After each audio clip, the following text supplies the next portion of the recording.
एक माह कबल टंडो आदम बी सेक्शन थाने की हदूद में वाक़ गांव शाह बेग मरी और पीरो फकीर शोरों के नजदीक मरी और शोरा बिरादरियों के दरमियान फायरिंग के नतीजे में जहां भाग होने वाले नौजवान जाहिद मरी के वर्सा की जानिब से मुल्ज़मान की गिरफ्तारी के लिए एहतजाज किया गया।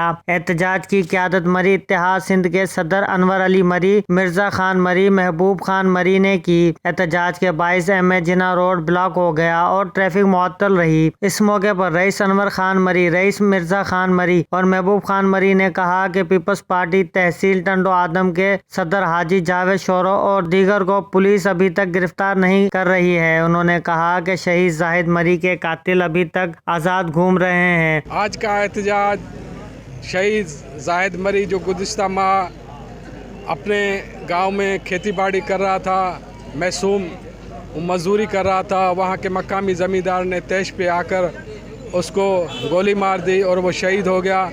और शहीद के वर्सा इंसाफ के लिए जगह जगह इंसाफ मांगने के लिए एहतजाज और धरने लगा रहे हैं, लेकिन अभी तक उनको इंसाफ मुहैया नहीं किया जा रहा है।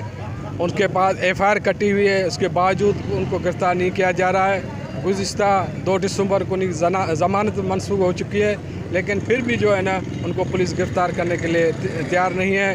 हम आला अदालतों और आईजी, डीआईजी, चीफ जस्टिस और दूसरों से मुतालबा करते हैं कि शहीद जाहिद मरी के खून के साथ इंसाफ किया जाए। उनका मजीद कहना था कि पुलिस मुल्ज़मान के साथ मिली हुई है, हमें टंडो आदम पुलिस पर एतमाद नहीं। उन्होंने आईजी सिंध और सीएम सिंध से मुतालबा किया कि शहीद जाहिद मरी के कातिलों को जल्द से जल्द गिरफ्तार किया जाए। कैमरा टीम के साथ अशफाक गौरी, वतन न्यूज़, टंडो आदम।